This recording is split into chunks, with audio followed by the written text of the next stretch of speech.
Perdana Menteri Israel Benjamin Netanyahu hingga kini terus berupaya menghabisi Hamas di Gaza. Bahkan Netanyahu juga mengklaim akan mempertahankan kontrol militer atas Gaza.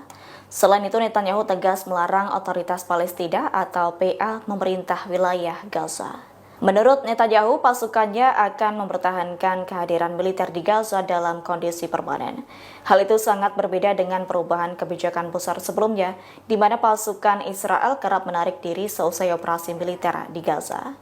Netanyahu menyatakan Israel tak menyerah pada tekanan apapun demi mengendalikan wilayah itu secara militer. Bahkan Netanyahu memperingatkan kegagalan menyelesaikan operasi militer yang akan membuat serangan seperti 7 Oktober terulang kembali. Sebelumnya, Menteri Pertahanan Israel yakni Katz menyatakan pasukannya memperluas zona penyangga sekitar 30% di Gaza. Diketahui peta Gaza berubah drastis dalam beberapa bulan terakhir, imbas lebih dari 50% wilayah yang terkepung itu dikendalikan militer Israel.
Download Tribun X sekarang, menghadirkan lokal menjadi Indonesia.